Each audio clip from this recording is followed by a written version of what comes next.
Hello and welcome to 100% Real with Ruby.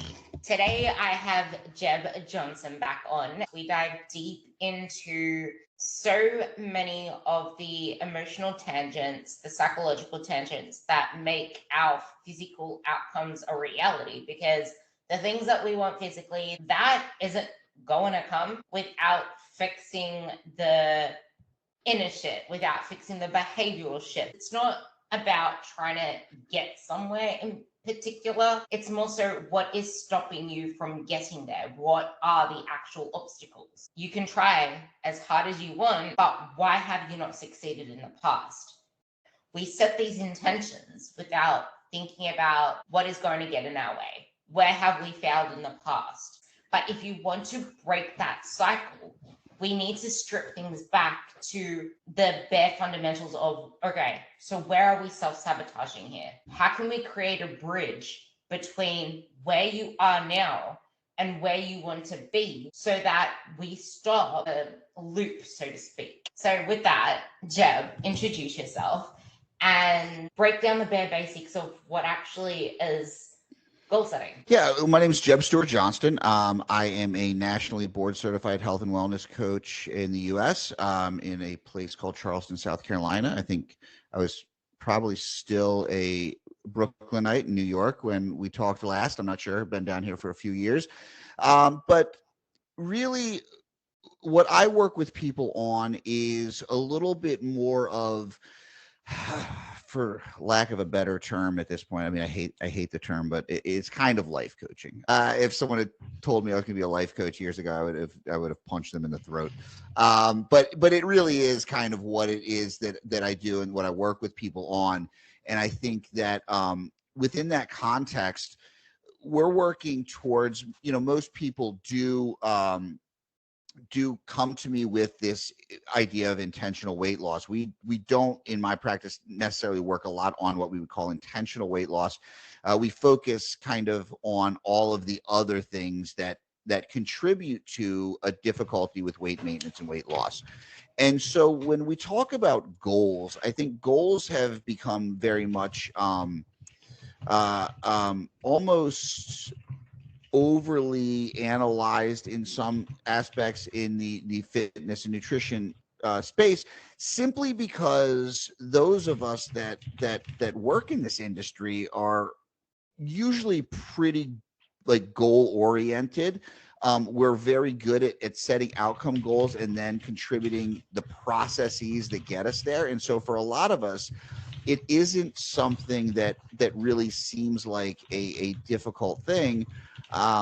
But for a lot of people, goals have become, because I think a lot of the even health and wellness world gets goal setting from a kind of corporate business orientation, and that's where the SMART goals come from and all these things. And so people end up kind of falling into this trap of objective productivity rather than setting, what we would call approach goals or, process goals. That people can become very oriented on, here's the outcome I want. Let me focus on that outcome at the expense of all else, which is part of why in my practice, we don't do what we call intentional weight loss, because people have spent their lives focused on weight loss and yet aren't able to achieve or maintain it. So it's not that weight loss isn't a goal. It's that we take our eye off of the prize for a little bit and focus on the other things around it. And so when we talk about goal setting, and we'll kind of dive into that, I'm assuming here in the next hour, is can we start to look at it from a place of, rather than just this objective outcome, looking at how we can add things to our lives that will allow us the bandwidth and the ability to actually work towards those outcomes without, quote unquote, self-sabotage. You mentioned something there that I have gone into like wormholes about. This is like Goodhart's law, where in Goodhart's law, it's almost like you start to optimize for the outcome at the expense of everything else, that you lose your true why. It's like, I want this so much. And because you're in this pursuit, you forget kind of like why you're doing this in the first place. The means to the outcome become at the expense of what you wanted the whole time. You want this weight loss so much, but the reason you were doing it was to feel better, was to improve your life, was to have more energy for the kids, etc., etc. But then the processes to get there have now left you with more self-shame, more self-bereavement, less energy, probably binging. You overeat sometimes and then you undereat, and then it's this cycle that just makes you feel worse. And it's like you're trying so much to optimize for an outcome that your habits have become not only unsustainable, but they have taken you away from your initial goal. And by the end, you get so burnt out that now you're in a worse place than where you started. So is it really the weight loss? Is it really the physical outcomes that we are chasing? Or is it who you want to be, how you want to feel, the things that get you to the outcome? You're not just going to end up there. You need to act your way there. You need to create the lifestyle for it. Otherwise, you're going to fall back to the systems you had at the first place. Like, you might have some glimpse, some taste of what it's like, but then you're just going to revert back to where you were. What do you have to say about that? Yeah, so the way I kind of articulate with clients real simply is like, all right, let's say you're going to run a marathon. And this, endurance athletes, I think, are some of the best examples of process orientation, because I would never run a marathon. It sounds terrible. Nothing about that sounds appealing. And people who are into it, like, they get off on it, right? So when you decide to run a marathon, the goal is to finish. But you have to forget that goal and think about the processes. Well, okay, what's the first thing you have to do? Well, you need to make sure you know how to walk, you know how to run, you got to buy some shoes. And then let's say and then you have to train. You have to build up your training over time and get to the point where you actually have the physical capability of running a marathon. And then marathon day comes. Every great runner, or actually even mediocre runner who's finished a marathon, will tell you the same thing. You're focusing on this mile. You're focusing on this pace. You're focusing on your breathing right now. If you sit there and focus on the finish line, you're never going to make it, because that's too daunting. It's too much. And so what we need to do is focus on the present, on the actions and the things that are going to eventually get us there. But setting a goal is just the first step. And actually trying to achieve a goal requires forgetting about the goal and focusing on the daily actions. And those actions have to be aligned with the goal, and that goal has to be aligned with your greater values, or you're not going to find pursuit of it long term. You can white knuckle anything for a month or 2 months or even 3 months. But as time goes on, we fall into, what we call habituation, which is things get old and we stop seeing the benefits and we stop seeing the drawbacks of what we're doing. And when that happens, if you don't have a guiding light, a North Star, a greater reason to do something, it's going to fall apart. And the thing that most people do is they create this greater purpose or this why that is often really just someone else's why. And they adapt it because they say, oh, this sounds good. It fits in with what I want to do. This is what everyone else that does this says, but it's not really theirs. It's not the true thing that's driving them. And so if you can get at what really is the driver, and everyone's going to say, oh, I want to be healthy. It's like, okay, yeah, sure, we all want to be healthy, but is that really a driver for most people? No, because it's pretty abstract. It's pretty long term. The idea of like, oh, I want to lose weight. Okay, well, why do you want to lose weight? Because I want to be healthy. I want to move. Okay, so why do you want to do this? What is the real driver behind this? And it might be that I don't have confidence because when I stand up in front of a room as a professional XYZ, I don't feel like a professional because I'm overweight. So can we start to develop confidence alongside that idea of weight loss instead of thinking that the weight loss is going to provide the confidence, right? Understanding that these two things might work in concert. They're not necessarily opposed, but sometimes the things that are required to achieve those goals might seem opposed. So how can we bring them into concert? How can we bring them into kind of an allied force? And that's really, I think, where a lot of goal setting, when we see New Year's resolutions, why do they fail? It's because they're almost always talking about what I'm going to stop doing this year, right? I'm gonna lose 20 pounds. It's like, okay, what are you gonna do? right? Like, what is it that you're going to do? Well, I'm going to start eating right. I'm going to start exercising more. Okay, that's going to, how are you going to eat better?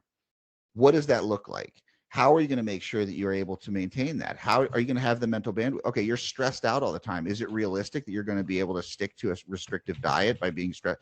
No. Okay, maybe we need to start looking at the things we can do to start to mitigate stress. You're lonely. Okay, how can we start to work on making real connection in the world?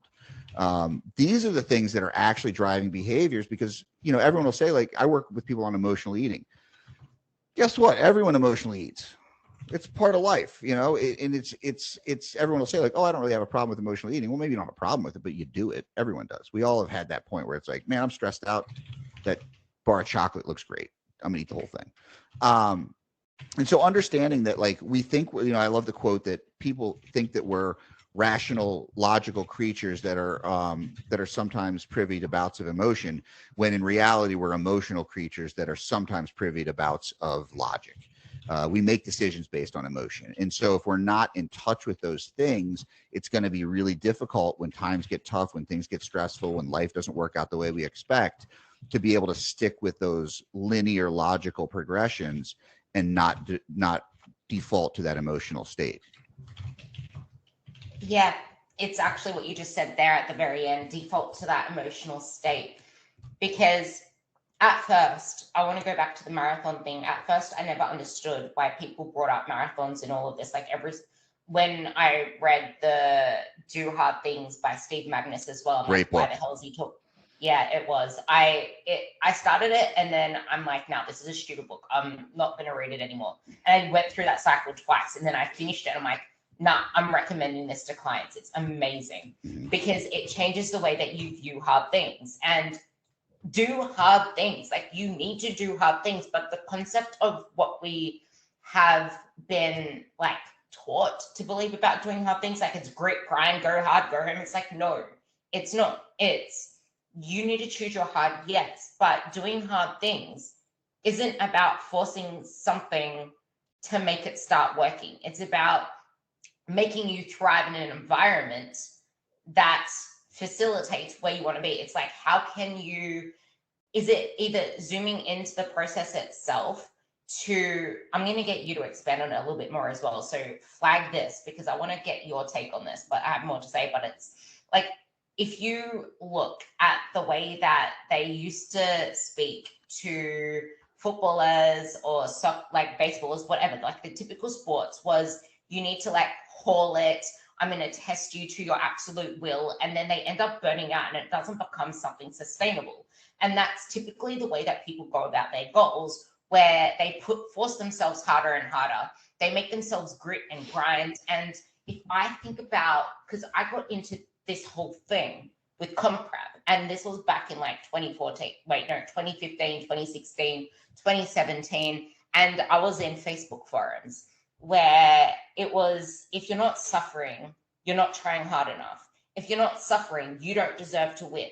If you're not complaining about how hard it is to stick to your diet, how clean you're eating, how you're cutting out all of this flavor and salts and seasonings from your food, then you're not trying hard enough. You don't deserve this. You're not sacrificing enough. Like, it was rewarded. You were rewarded with people encouraging you if you were this strict, go hard, go home mentality kind of thing. I'm so glad that it's changed now, but it's changed now in general, but people are still going about their goals with that sort of mentality, and then they wonder why they burn out.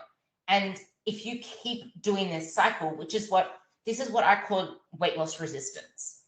You are so fatigued from dieting that no matter how hard you try to now get that outcome, your brain isn't going to do you're subconsciously going to sabotage yourself, because you've been forcing something so hard, you haven't even given yourself a chance to just exhale and to take yourself out of it all. But with the marathon thing, it's like, if you've ever tried to run 5 kilometers in one go when you're not a runner, that shit's hard. You're not going to run the whole 5 kilometers. So imagine trying to run.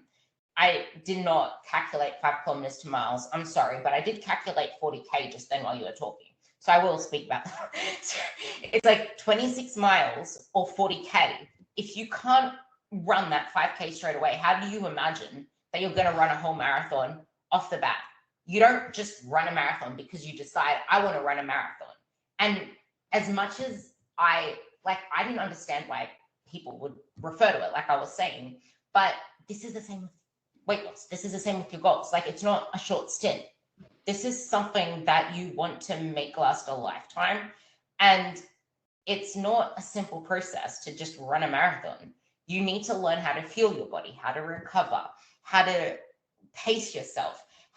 There are so many different elements that come to running a marathon that you need to learn and bring into the process. And that's what you need to focus on. You don't focus on the end. You focus on the habits, the day-to-days, and that's a process. Same with your physical outcomes, but you need to build your way up. You don't just say, I'm going to start running 5K and build myself up from there. No, you build your way up. And this is the same with your nutrition habits. You don't just say, I'm going to do X straight away. No, where are you now? How can we build you up from there? Because there's no point optimizing on something or improving something if it's not yet consistent at a basic level that you are 100% confident in that you can meet. And then you mentioned the why thing. So that's one flag. The second flag is you mentioned the why. A lot of people think this sounds woo-woo and they're not able to connect to their why because they've been chasing weight loss for so long. It's almost like their identity is the diet is mindset. They don't know why it's important. They don't see it as important. So I want you to make me and the audience see why it is so important to connect to the why and what actually is a why if we're not self-aware enough to connect it all together. And then staying consistent, like you mentioned, is also the hard thing. So there's two flags there, but then I want you to go into more of why emotional regulation and health is so important, because it's not about the actions themselves that we struggle with.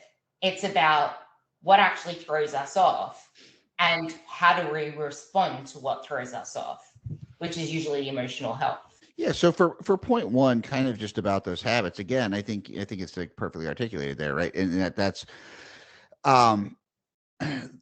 the idea of like suffering is that, I always come back to that kind of Buddhist modicum, and actually it's been repeated by a lot of endurance athletes. Again, I'm not an endurance athlete. I just like a lot of the things that a lot of them say. And that is that idea of like pain is required, but suffering is optional. Suffering is when we get caught into these loops of being miserable in our situation, right? We're going to encounter pain. Life is about pain. Life is about struggle. That's going to present itself. The suffering comes from either not recognizing the struggle, resisting against the struggle, continuing to fall into the cycle of the struggle, versus accepting that there will be some difficulty, some resistance, and then deciding how we're going to meet that resistance. And I think so many people have this idea that, people who are very successful in their lives struggle with food a lot because they've always learned that through life, if they just work harder, they'll be fine. Unfortunately, that just doesn't work. You can only work to your capacity. And when you actually have a life, kids, job, etc., spending an inordinate amount of time focused on something that is not directly seeing results in your life in terms of, does it get your kids to school faster? Does it give you more time with your family? And so if you don't see that connection, and this is going to lead into the why, if you don't see that connection, you're not going to be able to sustain it long term. And that leads us into the why. And you say like, okay, well, people say all the time that they've been focused on diet. Why is understanding the things that make dieting difficult? Well, it's a real simple question for anybody, is be like, okay, so you've been focusing on dieting and losing weight your whole life. Where are you? Where has that gotten you? Still doing the same thing. So potentially, can we take another tact? You've spent 40 years focusing on restricting your food, whatever it is, and focusing solely on this food and exercise component, and it has not gotten you the result you want. Is there potentially something outside of that realm that is actually driving your behaviors? And yeah, there is. There's a lot of things. And again, if we pull up the obesity map, it's hundreds and thousands of different things, obviously.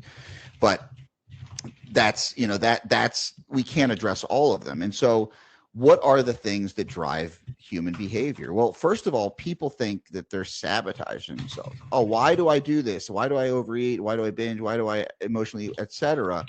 There must be something wrong with me. I'm doing something bad. And it's like, well, no, humans don't do anything that is not beneficial. We are wired to do things that help us. So when we go into these moments of overeating, of stress eating, etc., that ruin people's diets, right? They're like, oh, I did so well for 4 days, and then I broke, and then I ate all this stuff all weekend, and now I'm getting back on track on Monday.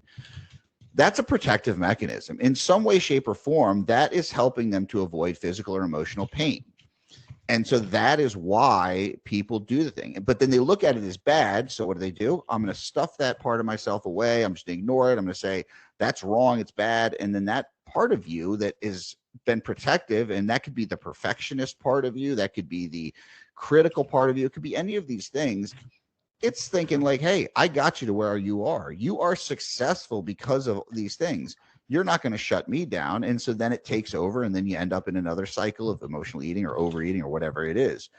And I think by understanding that, and understanding that behaviors are not bad or good, they're protective, they're just no longer serving you. So how do we move them in a direction that serves your goals and your drive at this time? Everything you do serves a purpose. It is there to protect you in some way. Not now, but in the past, it was there for a reason. And one example is whenever one of my clients used to have emotional outbursts, her parents, go eat food, or they just gave her food to deal with that emotional thing. So now that has become something that is part of her norm. Flag that, because that would be probably something profound to talk about.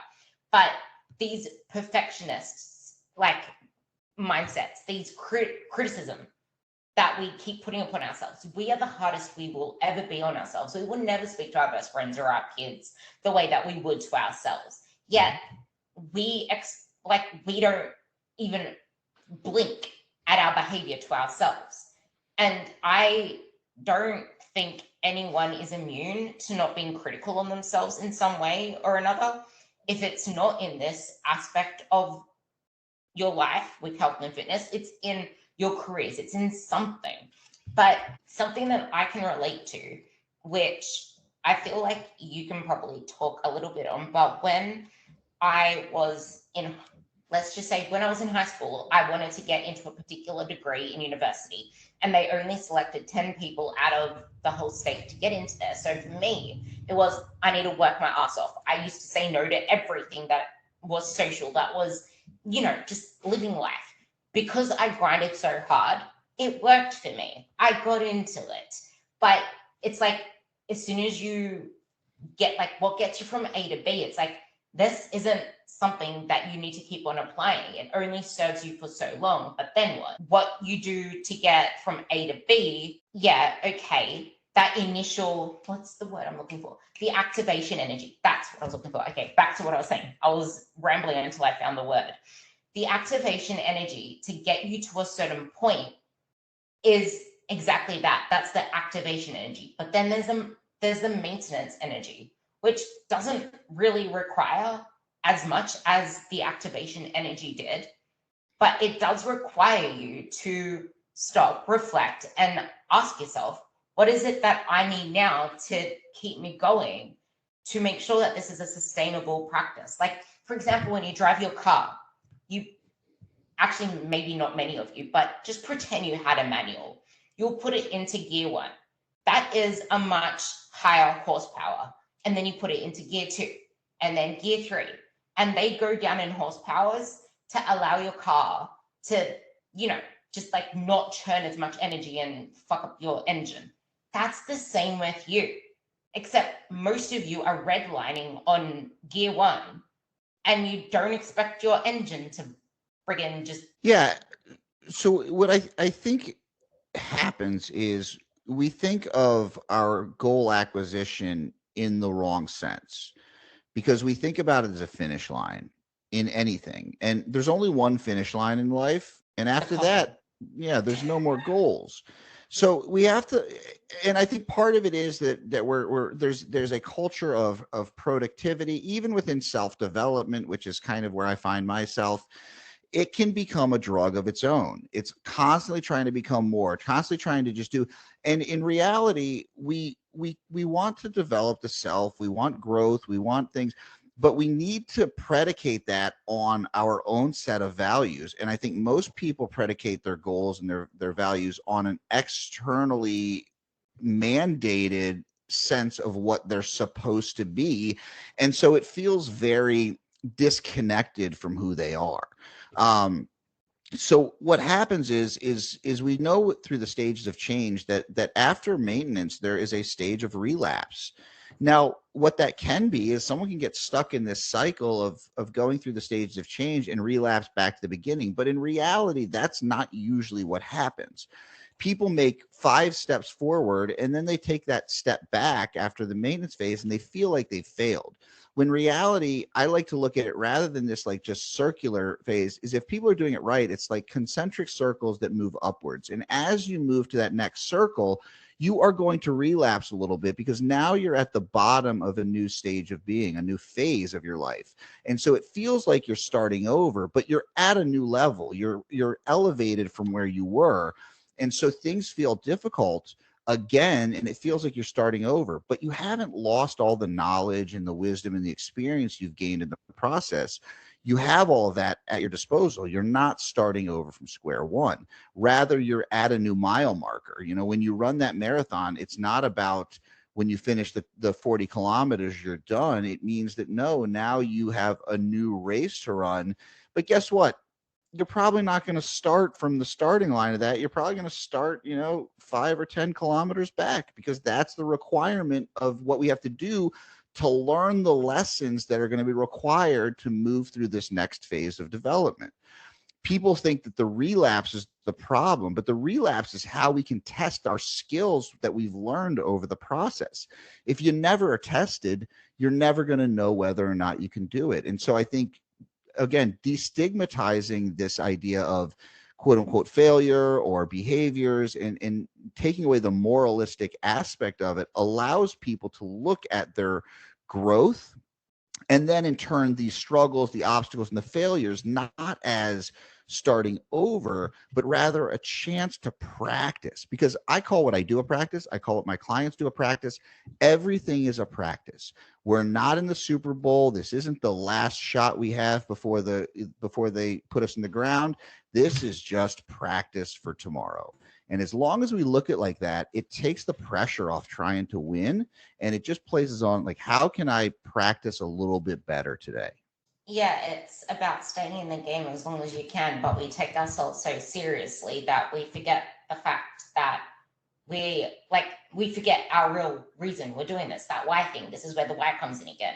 And if you're not enjoying the process, what's the point? If you're miserable in the process, what's the point? If you just keep ending up in a worse place mentally because you keep putting so much pressure on yourself, is it really worth the goal? And this is where a lot of people give up, because it's like, this isn't worth it anymore. It's like, no, it's not the goal. It's the way you're approaching the goal, and that can be changed. And it could be the goal, because a lot of times people will create goals that are not in alignment with their values. And you can make a goal all day long and it'll fail because the intent behind the goal is wrong for you. And so like when we talk about weight loss, it's like, okay, that's like my clients sometimes be like, I know I'm not supposed to like want, I'm like, no, weight loss is a goal. I know it's a goal. I understand it's a goal, and it's fine to be a goal.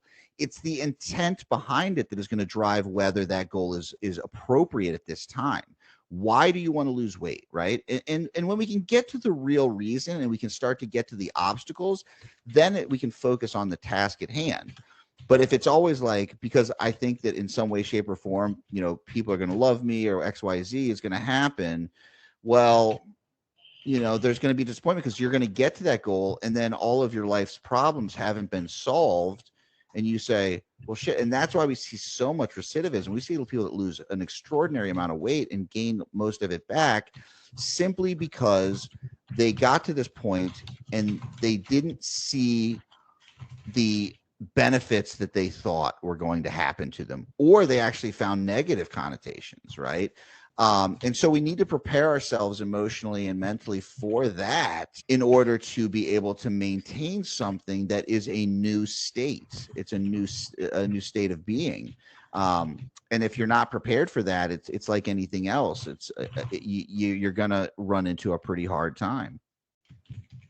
Yeah, and you said this in conversation where most goal setting is based on what others think and we don't even realize it, or what, like, we don't see ourselves as we are, but how we want others to see us and perceive us. And people, like, we don't see ourselves as we are. And different people see us differently as well. Like, what some person's ideal or quote unquote perfect is different from the next person's, then the next person. So if everyone has a different idea or perception of ideal, then what even is ideal? But we make it such a serious thing in our head that we need to get to XYZ so we can please XYZ, especially as women. It's like, well, I can't date unless I do XYZ, et cetera, et cetera. And then there's cognitive distortions on this because, yes, okay, it is the goal, because it's not like a goal is only bad if it's set with bad intentions or a bad, like, framing of it, or we aren't even aware about where is this goal coming from. It's kind of like food. Food is only really good or bad if it's like, to me, it's not the food itself. It's what's the reason behind you eating it. Is it an emotional backlash that we haven't addressed, or is it an intentional mindful thing? Because you can eat the chocolate intentionally and mindfully and feel at peace with it, or you can have these emotional backlashes and then have guilt and shame and all that stuff around it, which then does make that bad for now. Well, and here's where I'll push back on that is, sure, why do you have the guilt and the shame around it? Because you've associated those behaviors as bad, and they're not. They're protective. And so if we can take away this idea that these behaviors are bad in any way and look at them as protective, we can take away the guilt and shame. And so when you engage in them, you can say, that was trying to protect me, but it doesn't work for who I want to be.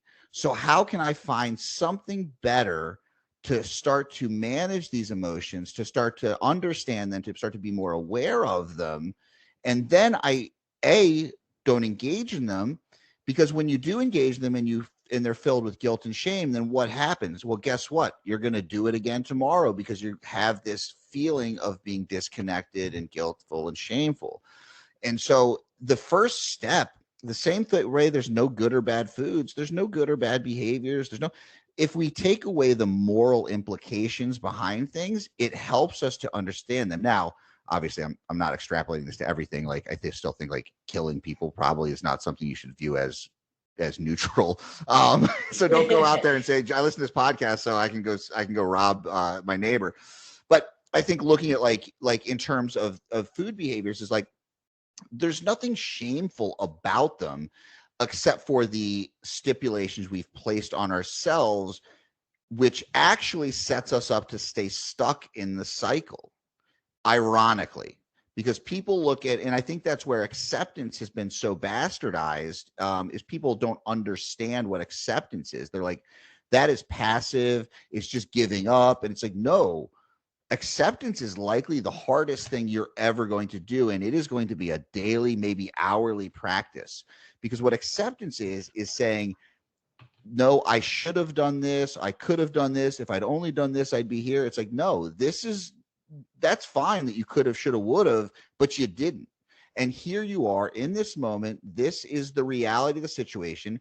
Where you are, what's happened to you might not be your fault, but moving forward will now be a responsibility because you have accepted the reality of your situation. And that means now there's no I shoulda, coulda, woulda. There is, this is the reality. I can choose to stay in this reality and or I can choose to resist it, or I can choose to go with it and figure out a path forward that is going to help me to find a resolution. I liked that part as well, because the acceptance allows you to then problem solve. Yeah. Reverse storytelling. I like reverse Yeah, storytelling. exactly. I don't know whether you're familiar with the fishbone diagram, but I love the fishbone diagram. It's like the head of the fish is what the actual problem is. But then if you think of fish bones, there's like a lot of things branching off the main spine. And these are all possible things that could have caused the problem. So then we can start to like go backwards and figure out, okay, so what are these things that I can start to address to then create a better future? Whereas if we just keep trying to strive versus, okay, what is actually holding you back? Because it's not the outcome itself, it's what's stopping you from consistently doing the things that can get you to the outcome. What are you finding difficult right now? And I want to make some practical tips here as well with things that are big topics in that, which would be like people pleasing, trying to do too much, overworking yourself, trying to like the over hustle culture at work to the point where you don't slow down, you don't take your breaks, you're burning out with fatigue. It's like there are things in your life that would enhance your experience to get the outcome, yes, but it will make it a lot easier for you to actually get the outcome. Like we started this podcast off with you saying something along the lines of, it's not about the goals in themselves, but about doing all of these different things where the byproduct is the goal. And that's the same thing. It's like, oh, it was the weight loss thing. It's like weight loss isn't the thing that we focus on. It's not the intentional thing. You can want it all you want, but you're not going to get it sustainably for a long period of time, because it's not weight loss that just happens. It's the habits, the daily habits, the consistent daily habits, and then times that to the multiplier of time, and voila, like you find out that nothing was changing in the process until you look back a year later and everything's changed. You weren't focusing on the outcome in that process. You were focusing on your daily habits. You were focusing on troubleshooting when things went wrong. Not shit, now I can't get the outcome. Shit, now outcome is outcome. Like outcome. It's no habits. Sabotage, outcomes. What's sabotaging me? So let's talk about more of those sabotaging things as well as what you just jotted down. Well, I think what most people will say is like, when you say, like, okay, well, what is the difficulty? What's the struggle? And it's like, oh, my problem is that I am, that I diet really, I do really well. And then I end up binging on a Friday night. I was like, so the first thing is I'll say is, well, actually, that's not the problem. That's the solution to the problem. That is how you are solving the problem of feeling out of control in a world that is out of control. You mentioned people pleasing. You mentioned, trying to do everything, hustle culture. What are all of these behavioral interdictions? They are attempts at control. And when we start to come to the realization that we can only control a very small amount of things in our lives, perfectionism, a level of control. You actually brought up your own personal bout of perfectionism, of how to get into school. And Adam Grant actually had a really good post today, and it was perfectionists tend to do really well in school because you know exactly what it is that you have to study for. You know exactly what it is. You can put all the effort, all the eggs into that basket to get to that test and do really well. But the real world is not filled with expected tests or expected outcomes. And so in the real world, you're going to be faced with things that you are not able to prepare for. And if you're not able to do that in a perfect manner, you'll probably not pursue it. Now, that can be a superpower because it teaches you to not waste time on things that you're not good at. But there will come a time that you have to do something that you are not inherently good at. And most of the people that I work with that are really perfectionists are pretty good at a lot of things. And so when they're faced with a challenge like weight loss or whatever that is not in their wheelhouse, it's not their passion project, they struggle. And that is because they've been reinforced over their lives that this thing, this perfectionism, actually helps them. And it has. And so why wouldn't they try to apply that to this other thing? And they see failure again and again and again. And why does it keep happening? And same thing with people pleasing. You're trying to control other people's reactions. You're trying to make sure that everyone else is all right. It's manipulative at its core. People look at it as being a martyr, as being this, this person who will lay down their life for anything. It's, I had a client one time who said, I would do anything for my kids, and I die for them. And I'm like, fine, but you don't have to go walk out in traffic and get hit by a bus just to prove that you would die for them, because that doesn't help anybody. All that ends up is they don't have a mom and you're dead. You wouldn't do that, would you? Well, of course not. I was like, but that's what you're doing when you say that, I have to make 10 different meals for everybody to make them happy, and then I end up eating everything and I'm overeating. Well, or you could just be like, you guys are 20 years old. I'm going to make this. If you don't like it, you can go to the fridge and figure it out. Right. But it was an attempt to control the emotions of everyone else, and therefore to feel that everything was in a happy place, that causes that people pleasing. So while you're talking, I'm trying to figure out the solution to it and the reason behind it as well. And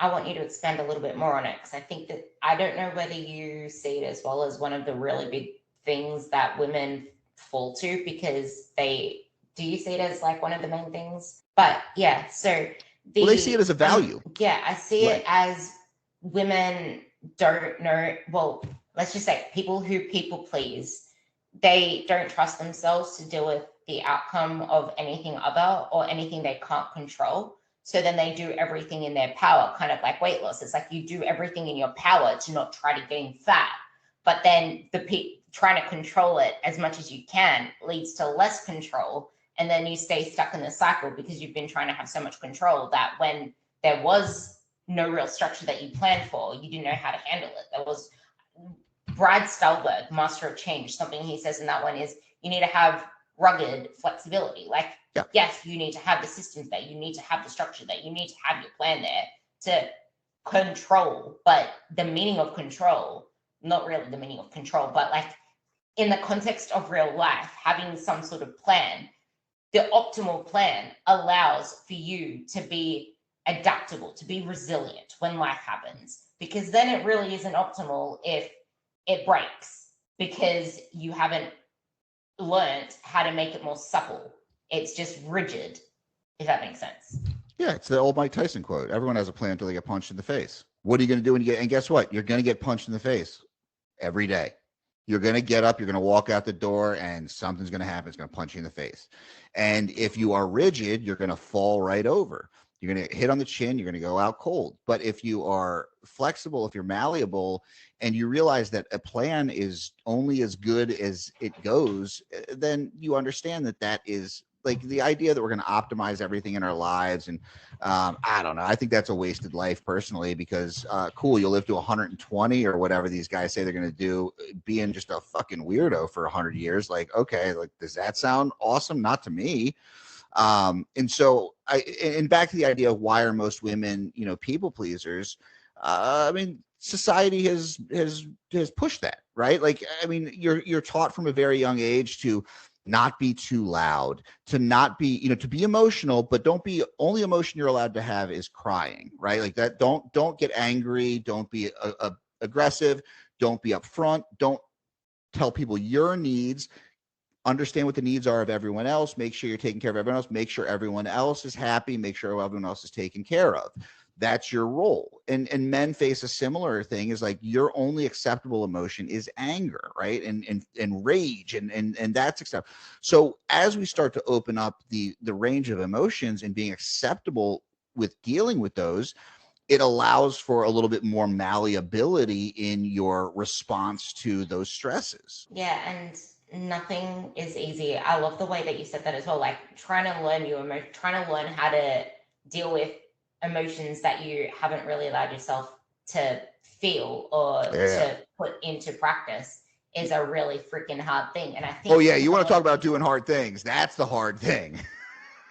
That's what I want to talk about now as well, because the fear of having to deal with emotions that we haven't put to practice, and what's the outcome if this XYZ happens, is why we keep going to these protective behaviors. But then some client said something to me that was extremely powerful that I think like it was just the other day and it's stuck with me. But she's just like, going for that walk was as hard as trying to avoid the vending machine. But it's like both are emotional things. And because we keep trying to work ourselves harder, we are in essence not doing the very things that are aligned with our values. So then we wonder why we feel this cognitive dissonance, this emotional, like incongruency, which makes us then repeat the same behaviors. Talk more on that. I mean, that's 100% right in line. Is that we all have to find our own personal best practices, right? Like I spent this past year really trying to be more curious. I opened up a lot. It was a very difficult year for me. I allowed myself a lot more give. And then like over the break, I just kind of didn't do much. I made sure to take some time off from work. I started to realize that for me, I actually feel less anxiety. I feel much better when I have a pretty like very direct schedule of like every hour of my work day at least is accounted for. And it's not accounted for in like, oh, I'm working at this time. It's like, no, this is the specific task that's dedicated to this hour. And I would not in my wildest dreams, nightmares ever have anyone else do this because it looks psychotic. I'm the type of person though, because I'm just, I got a little bit of the ADHD for sure. And if I don't do that, I end up like, oh, let's go play guitar. Let's go make a sandwich. I don't have any idea what's going on. And so for me, that works. For someone else, that would feel super restrictive and it would make them shut down. And so I think understanding yourself and understanding that it's not about shutting emotions out. It's about allowing them in, but not being controlled by them.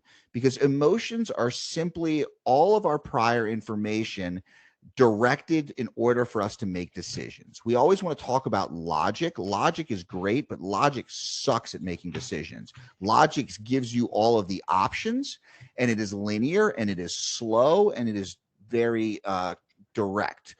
Emotions make decisions immediately. And so if we're not aware of them, we're not even aware of the power that they have over what we are doing day to day, hour to hour, minute to minute.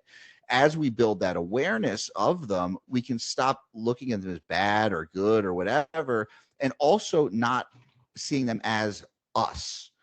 Our thoughts and our emotions are things that we utilize to make decisions and to move forward in the world, but that's not who we are. And so and that's why things like meditation and breathing exercises are so important, is because that helps us to understand this, what Freud would have referred to as the ego versus the self, right? Like the inner self versus this kind of ego self that is made up of our thoughts and our activities and all the things that people want us to see versus who we are. And so that incongruence is when that outside thoughts and emotions overtake our personal self, our inner self. And so understanding that we can work with those things and we don't have to fight against them or be controlled by them.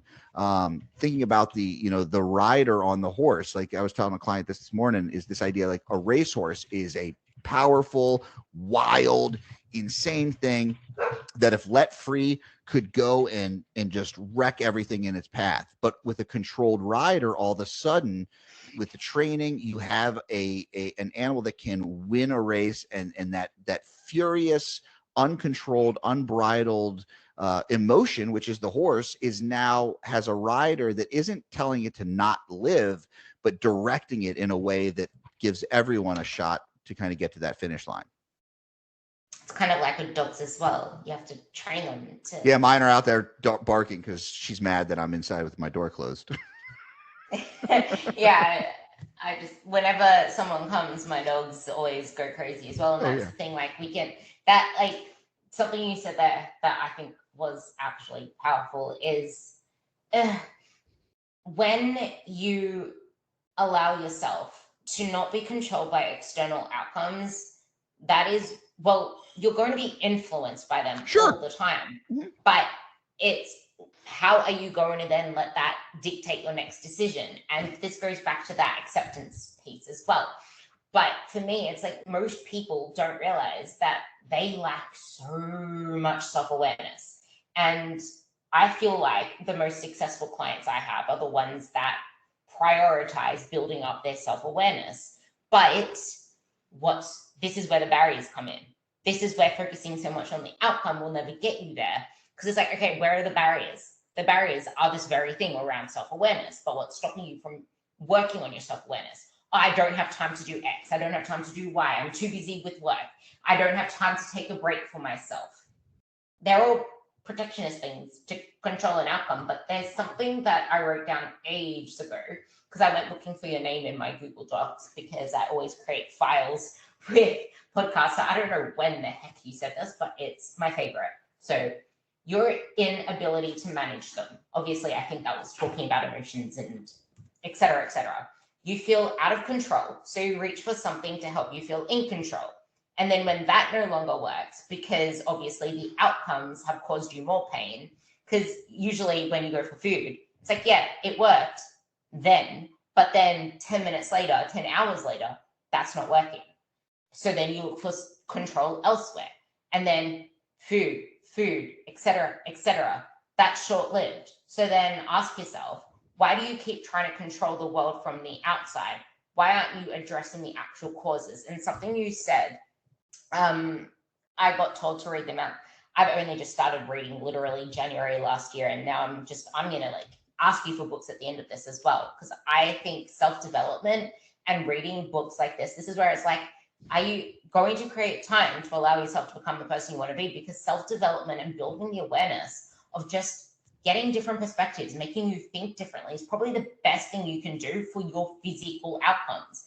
Like weight loss isn't the goal. It's a means to the end goal. And being more self-aware and bringing your life in and experiencing life to a greater level, to a greater degree, because of the ability that you're able to have all these different thoughts and perspectives. And just reading has opened up my world so much. And it can do like, just even listening to podcasts, just having other things that make you think differently, amazing. But yeah, back to that, it's the mountain is you was kind of like the mountain isn't that the eating, the overeating, the this, that, the other.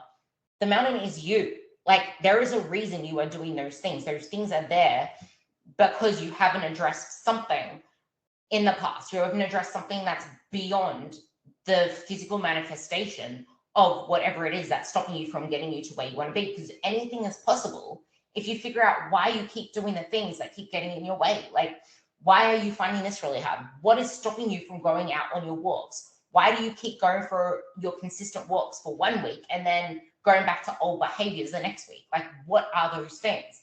And then why are you doing those things? And maybe there's more. Why are you doing those things? Going back to the fishbone diagram. I want you to talk about that because I think you can go on for ages about that. Yeah, I mean, I think really what, again, back to that idea of like listening and reading and things. I don't really read or listen to any like fitness, nutrition, health, wellness, anything. Most of my research, my study comes obviously in psychology. I take a lot of psychology courses. I spend a lot of time in philosophy. If there's business stuff, it's never anyone in fitness. Like I like to listen to like restaurateurs or like things that I find particularly interesting because there's I'm not going to gain a lot in understanding people's life experience from talking to people or listening to people that are like me, that like to work out, that like to do these things, I need to hear from people that don't want to do these things, right? And like, what is it that's holding them back? Because that's the majority of people we work with is like they're not us. If they were, they wouldn't need us, right? Like they're not going to have the same drive to do those things. And part of it is just because people do what they're good at. The reason we get in this business is because we were probably good at working out and getting in shape and doing stuff, and that makes sense. So for me, really thinking about the idea of coming back to self and like, is it I'm going to screw this up because I think it's Heidegger, but maybe Sartre. There's the quote that life is not a problem to be solved, but rather an experience to be lived. And when we go through our lives just thinking about it as being this problem, this math equation that if we just figure out, we'll get it, we lose out on the experience of all of it that is beautiful. The pain, the struggle, when we can reframe that as beautiful reminders of why life is important, those things become much less about woe is me and more of look what I've been able to go through. Look what I've been able to do. Like when I'm handed these things, I mean, I look at, the one of the best days of my life was when I was going up to my cousin's wedding in New York, and I had this presentation I had to give. My flight got canceled. I ran across the airport to another flight deck. I bought a flight to DC, flew up to DC, jumped on a train, gave this presentation from my laptop with my Wi-Fi from my phone, made it to New York, and walked into the restaurant my cousin was having his rehearsal dinner at, like 10 minutes before it started, got changed in the bathroom, walked in, and everyone's like, oh my God, are you okay? Like, I'm like, are you kidding me? Like, I just Jason Bourned that shit. Like, this was the best day ever. I was like, everything that stacked in front of me that was telling me I wasn't going to make it, and I did it. It was like, that was the best. Now, not everyone operates like that. I'm a little bit crazy. I understand that. But like, that to me is the beauty of life. I had, like I said, I had a really, really, really tough 2024, and it's probably the best year I've ever had because it forced me into really uncomfortable places and forced me to look at things that I had not looked at. And it came out of it, and it was like, wow, I'm super thankful for the struggles that were placed in front of me and allowed me to grow because of it. I think that was the theme for 2024 for so many people. It's that whole planting the seeds and building that awareness there, because something that you said there as well, I just realized that that's kind of what my passion is with my clientele as well, in a sense of when you realize that you can lift more than you imagined in the gym, when you put more weight on the squat rack or more weight on the deadlift or more weight on anything, and you lift that thing, the confidence you get from that holy shit, I can do hard things, that it's not about the lift. It's a whole mindset. It's everything. And when you factor in that feel good to doing hard things, to doing something that you didn't want to do, that inertia, when you break that inertia over and over and reward yourself for it, but actually like pause and give yourself credit for that. Like, many of us don't do that. And I heard Adam Grant speak on a podcast where he said that he never rewarded himself for writing his first book. Oh, that's just what writers do. We write books. Well, yeah, but you just wrote a book. Like, reward that shit. For me, I never want to do my sprints. Like you said this before as well, like so many of us avoid hard things. They're not comfortable. We want to be comfortable. We want to do things that are in our comfort zone. We don't want to face something that challenges us, that is difficult. Nothing is easy. You need to choose your hard, but if it's not attached to a deeper why, you're not going to have something to make you want to do that. But sometimes we don't want to do those things that lead us to our outcome. It's like, yeah, we want this, but we don't want to do the things that lead us there because we're not really seeing the connection to it. Like health. Okay, well, how is this going to benefit your health? And then how does that benefit your end goal? Like, try to make the connections so that it makes you more likely to do the thing, because once you understand why you need to do the thing, then voila. But sometimes there are things that we're just not going to want to do, but we need to do them, because if we don't do them, then the outcomes are going to be worse, so to speak. And then that definitely takes you away from anything that you would want. But I know that we're kind of coming up on an hour. Yeah. And with that, like, I think that's a really good kind of place to close it up there, is I do have to run to a client call. But I think just that idea of, at the end of the day, focusing on what you can add to your life in terms of daily habits and actions will benefit you far more in getting the goal than focusing solely on the goal itself. What a way to end that. I am going to make sure that I clip that last bit out, because that part, like literally, that again, say it one more time. If you can start to think about what you can add to your life, rather than obviously what you need to take away, you can start to focus on the things that are actually going to matter on the day-to-day versus just focusing on the outcome, which just will continue to look further and further away if you aren't focused on the present and now. Thank you. I love that. And I just wanted people to hear it twice because I'm hoping that just hearing the word adding made you feel so much better within yourself versus the constant restriction over and over. So with that, thank you so much for coming on. Thank you so much for this conversation. And I really hope that you guys listening to this benefited from it. There is foodonyourmind.com. foodonthemind.com. And I should say, if you're a fitness professional, I am going to be opening up a mentorship and potentially a course in the new year, in this coming year, focused on helping your clients to move through emotional eating struggles or any kind of obstacles you might have with your clients. So if you do sign up, you can sign up for my email list on my website, or even just shoot me a message on Instagram. That's where I kind of live, is Instagram and in my email. Maybe that could also benefit people that are deep in the woes of emotional eating too, to see it from a different perspective. Yeah. So foodonthemind.com, and I'll also link Jeb's Instagram down below as well. But if anything else, he sends out little snippets of newsletters from that website that I just mentioned. So go check that out. Have a little snoop to see if anything on there relates to you, because emotional eating, like Jeb said, we all do it. It's just to what extent, and is it actually sabotaging our goals, or is it just there that doesn't really take us away from our outcome? It's just we need to become more aware of it and bring more meaning to it in some sort of sense. Like, what message is it sending you? What is it trying to teach you? So with that, thank you so much. I know you need to run, and I hope everyone benefited from this. Thank you very much. Bye.